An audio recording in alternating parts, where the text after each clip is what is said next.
Representative Albright, thank you for joining us this morning. Well, thank you for inviting me.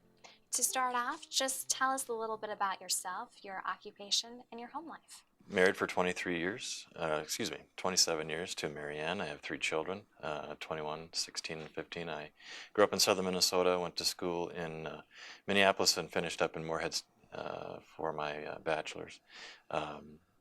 Living in Prior Lake for the last 12 years. Working in the investment field as a pension advisor and fiduciary to retirement programs, helping the trustees understand the responsibilities for their retirement program, as well as educating the participants, understand and appreciate the opportunity that sits before them as a participant to the retirement program. Tell me a little bit about your district and the people you represent. Well, the district is fairly conservative, so I represent that, obviously. Representing the towns of Jordan, Prior Lake, and the townships of Spring Lake Township, where I reside, Credit River Township, Sand Creek Township, and St. Lawrence Township. It's a diverse background of both recreational, because of the lakes, but also agricultural. A very indicative of the state overall, because we do have manufacturing, we do have the recreational service industries, as well as a strong consumer base. What are your top priorities this legislative session? I would frame that in the context of a couple of points. One is to make sure that government lives within its means. That's one of the strongest statements that was made to me by the constituents, is to make sure that we adhere to the same principles that every family does as well, in terms of making sure that whatever money is brought into the family or the state as we're here, that we make sure that it's spent and utilized for the best purposes.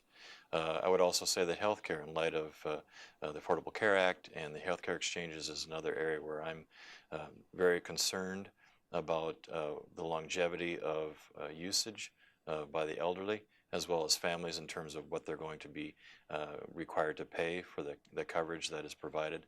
And again, the next issue that I think is really on the table is really in terms of tax reform, in terms of making sure that we again, make sure that government is owing and obliging to the citizens, as opposed to the citizens paying for what the government believes is necessary.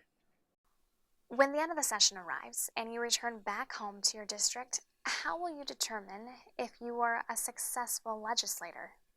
I've asked that of people already that have said, when you get back, we'll want to sit down and make assessment and debrief on what would be considered a successful legislative session. And I would already say that from their perspective, in a number of instances, they would say that if you preserved our freedoms and our right to live our lives that way that we want to live them, and make sure that you've secured those opportunities for us going forward for our children, we will have considered your work in the Capitol a success. If you could sit down and have dinner with anyone, living or deceased, who would you choose and why?